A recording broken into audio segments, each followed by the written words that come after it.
to our show.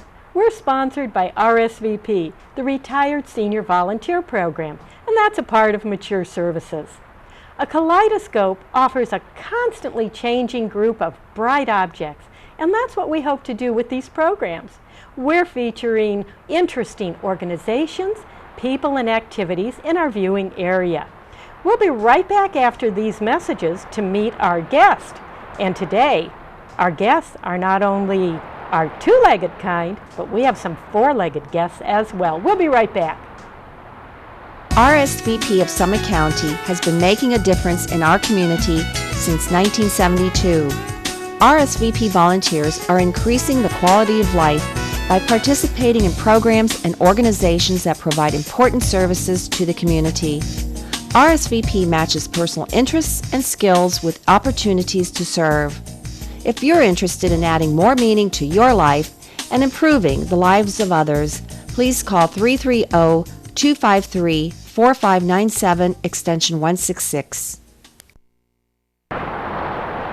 Welcome back. Our guests today are from the Akron Zoo, and we have with us Autumn Russell, who is the Director of Education at the zoo. Autumn, glad to have you with us today. Very happy to be here. Well, I understand that the Akron Zoo has been a part of Akron for a long time. When did it actually start? We officially opened up in the 1950s as a natural history museum as part of Perkins Park, a park in downtown Akron. The zoo itself got its AZA accreditation in the 1980s and has been growing ever since. Well, it is certainly an asset to our community.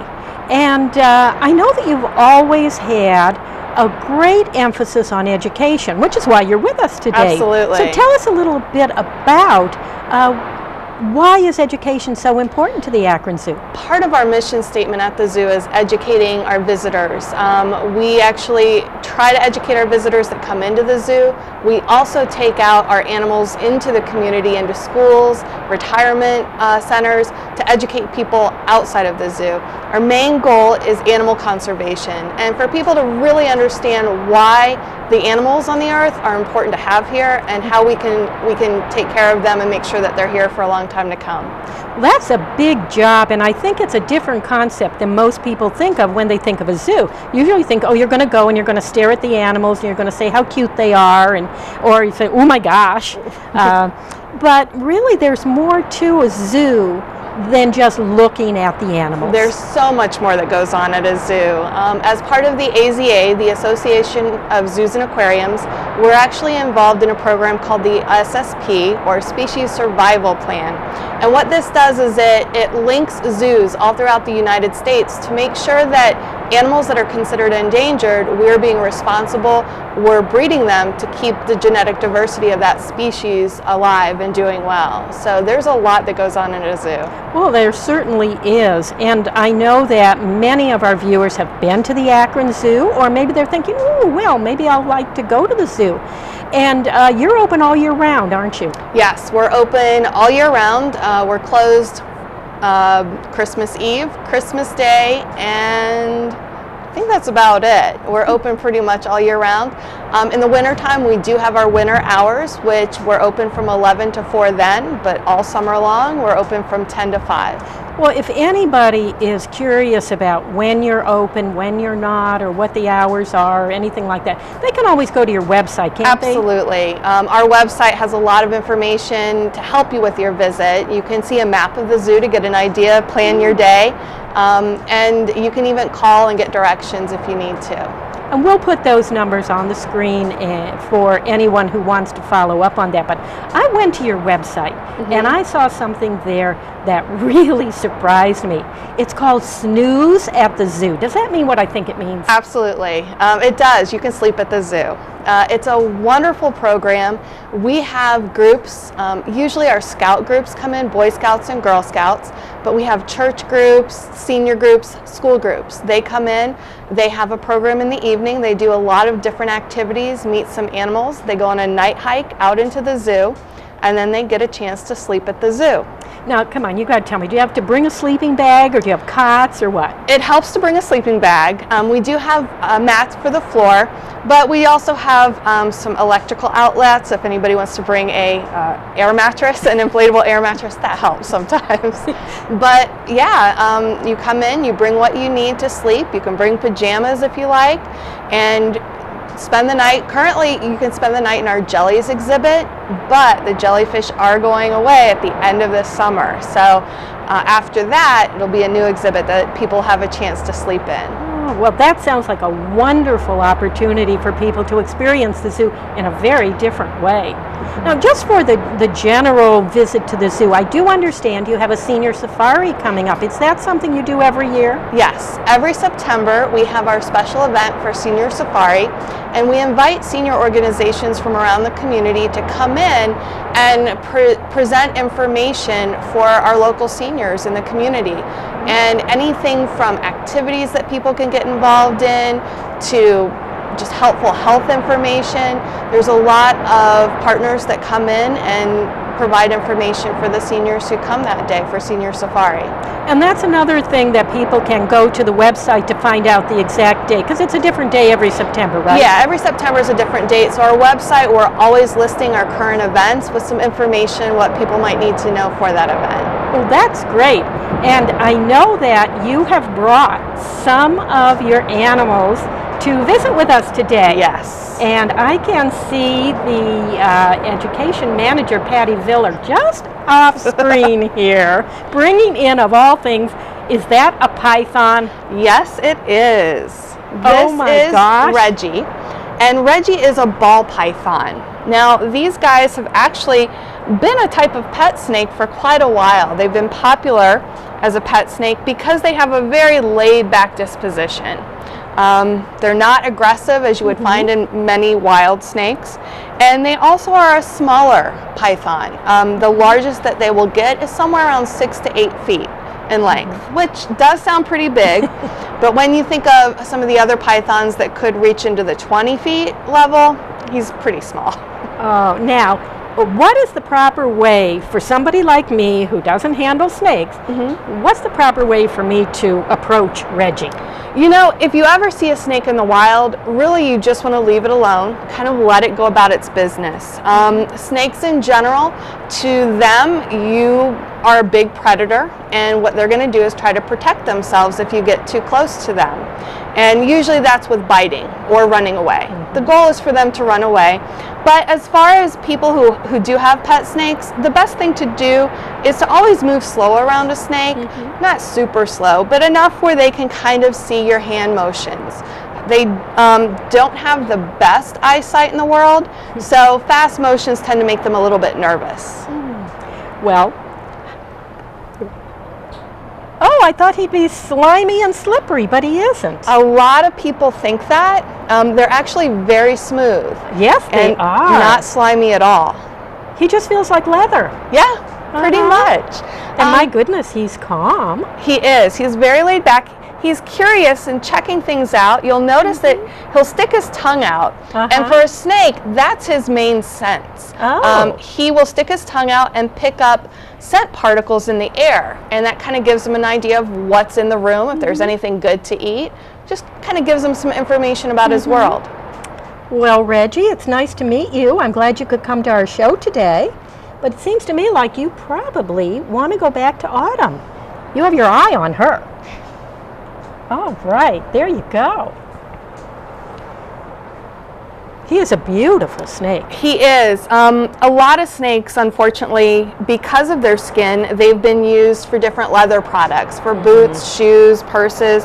So that is one thing that's facing snakes in the wild, are using them for their skin, as well as people not understanding them. So many people are afraid of snakes that usually their first instinct, if they approach one, is to kill it.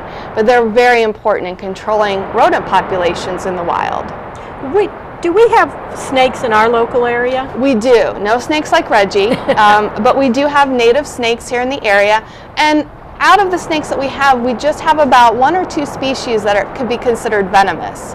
But the snakes we have in the area, the gardener snake is a good one. rat snakes you might find in the area, and most of them are out there controlling mice, voles, a lot of the small rodents that can carry disease and we don't really want in our houses. Yeah. Well, I know that gardeners say that snakes in the garden are very helpful. Yes, they're very important, and they have a very important role in our environment and our ecosystem. So not everybody likes them, but they do have an important place, so it's better to walk away from them, give them a wide berth, and let them do their job.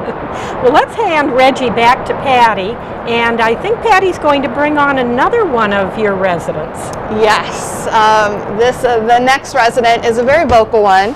Vocal? When he wants to be, he can be very loud.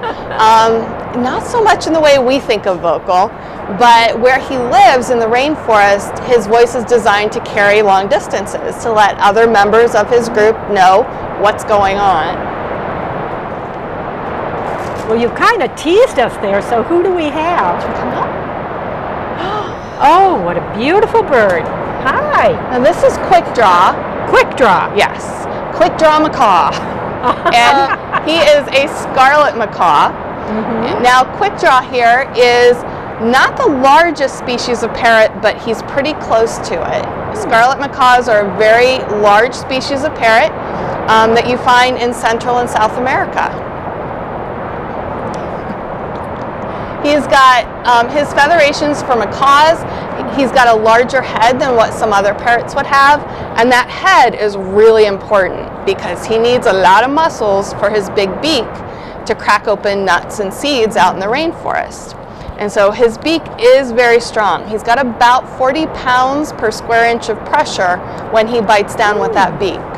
Wow, he can really then put a bite on something. Yes, he can. And that's one thing that we try to tell people about. A lot of people will see parrots like Quick Draw here. And when Quick Draw's in the mood, he talks. He will say hello occasionally. He's got a few other phrases that he'll say. And people will be, wow, that would be an awesome pet. But this is really a challenging pet and maybe not the best choice. They do have a strong bite. Their beak is similar to our fingernails in that it's always growing. And if it gets too long, it makes it difficult for him to be able to eat. So to wear his beak down, he chews on things. In the wild, that would be trees, branches, anything that he could get his beak on, he would chew on. So if you don't give him things to chew on in your house, wood primarily, he will find things to chew on. And you may end up without too much woodwork around the house. Not too much. They might chew on furniture, cupboards, cabinets, pillows, if they can get a hold of it. So they can be relatively destructive. It's also said that parrots are similar in intellect to about a 3 to 5 year old child. So if you can imagine the terrible twos for, in this guy's case, close to 75, 80 years, that for some people would be a big distraction in itself. They do have temper tantrums and they have their own moods, so they can be challenging that way.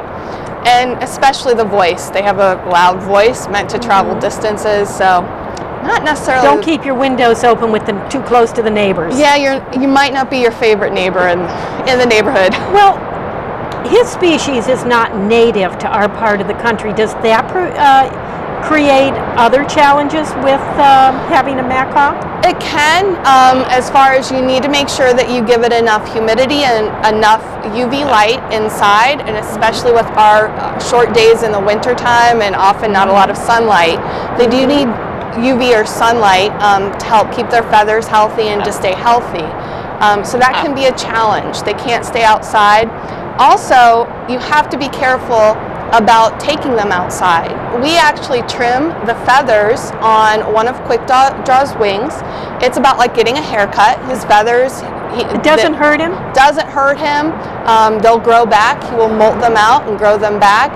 But if he were to fly away to a point that we couldn't get him, he would not survive here.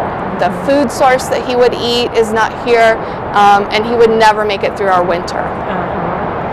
Well, it's nice to have you with us, Quick Draw. I don't think you're going to talk for us today, though. You seem just more interested in looking around and seeing what we have here in the studio. but I'm glad you could come with us. Now, he's a red macaw, you A said? scarlet macaw. A scarlet macaw. And it's a macaw, not a macaw. Macaw. Macaw. Do they come in other colors? There's close to about 19 to 20 different species of macaws.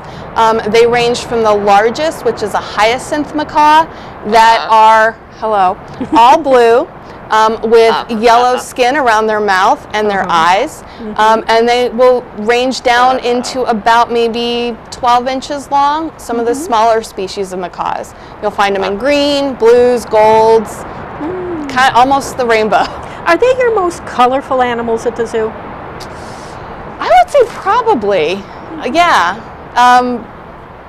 I'm trying to think of anybody has more colors on him than he does, and he just might be our most colorful one. Now, do you have a birdhouse at the zoo, or how do you display the birds? Well, we do have some birds throughout the zoo in different exhibits, not necessarily in one location. Quick Draw is not on exhibit because he's part of our education collection, but you can see him in our show.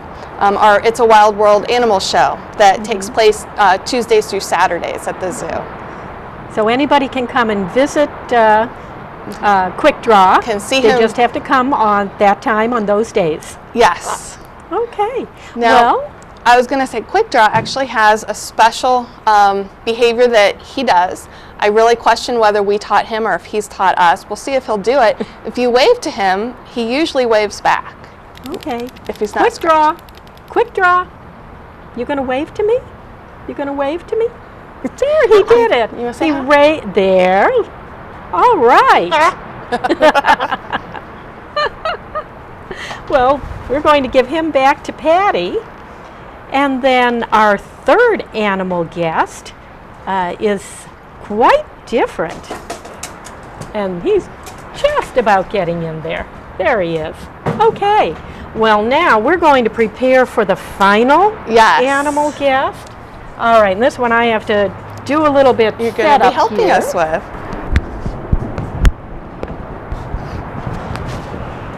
And what do you think is best? This little piece? He likes those, and then the apples. Okay. And the carrot. All right. Well, get ready, folks. We're going to meet a porcupine. Look what we have here for you. So this is Willow. Willow the porcupine. And he is a North American porcupine. So when you say North American porcupine, is he a porcupine that we would actually find in our area? Well, we don't have them here in Ohio anymore. They used to be found here. Today we can find them in Pennsylvania and in Michigan and could potentially pass through Ohio. They like very deep, dark forests, and we don't have that many big forests anymore here in Ohio. So not a lot of great spaces for these guys, but they're definitely found throughout, especially further up north into Pennsylvania and to Michigan. Well, in terms of behavior, are they very much like the porcupines we would find around here? Well, we did used to find them here in Ohio, but we don't have porcupines around here so much anymore. You may occasionally find them, but this is the one that typically would have been found throughout this area. Here you go, Willow. All right.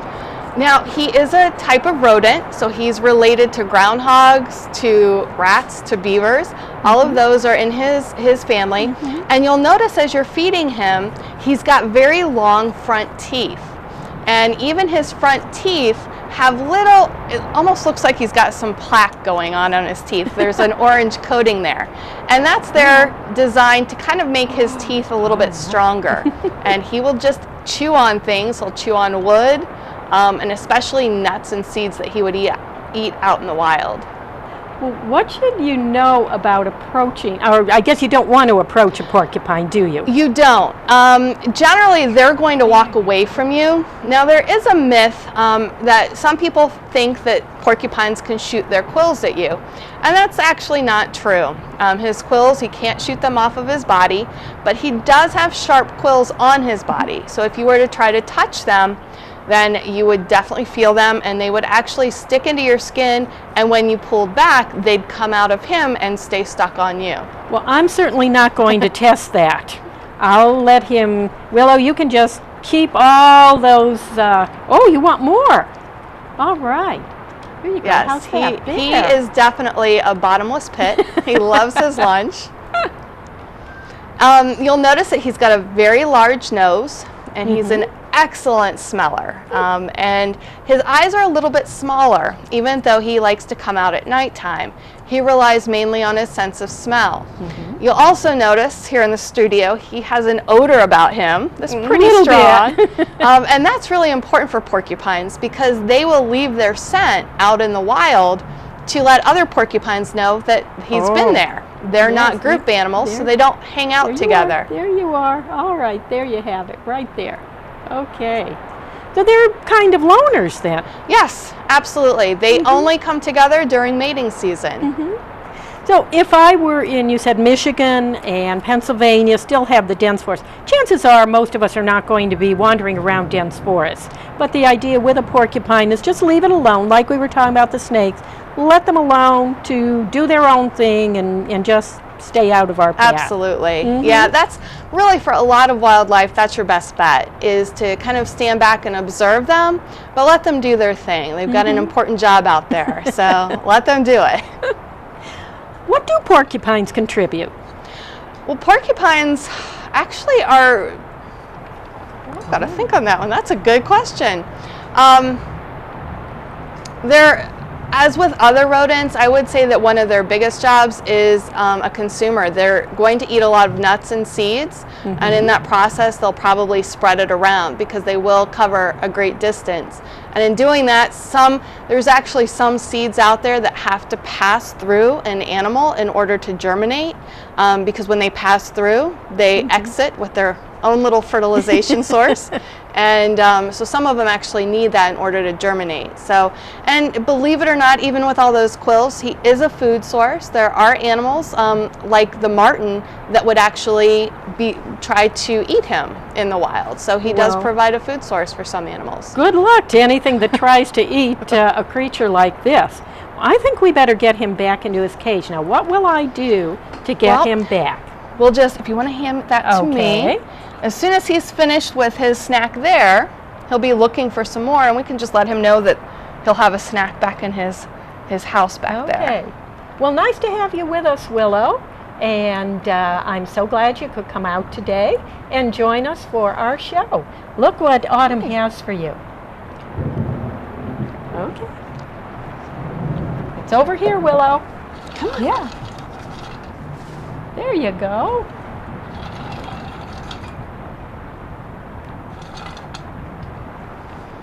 Oh, yeah.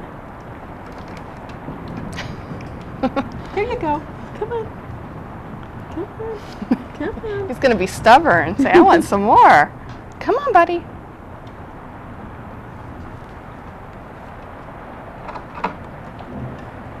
All right, now he's making his way down. Okay. I don't think he's used to turning this way. I think Willow likes to be on television. And so with that, we thank all of you for watching our show today. This is our view through our kaleidoscope. We hope you've enjoyed it and that you'll remember our sponsor, RSVP, Part of Mature Services. We offer adults 55 and over volunteer opportunities in our local community. And if you want more information, just call the number on the screen. This is Irma Baker, Autumn, and Willow saying goodbye for now. Thanks for watching.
Since 1971, RSVP has been matching volunteers' talents to community needs. RSVP is affiliated with the Corporation for National and Community Service, a national organization that supports service and volunteering through grant-funded projects. Volunteers organize neighborhood watch programs, tutor children, renovate homes, plant community gardens, assist victims of natural disasters, and serve their communities in many other ways. RSVP offers maximum flexibility and choice to its volunteers as it matches the personal interests and skills of Americans 55 and older with opportunities to serve their communities. If you're interested in adding more meaning to your life and improving the lives of others, please call 330-253-4597, extension 166.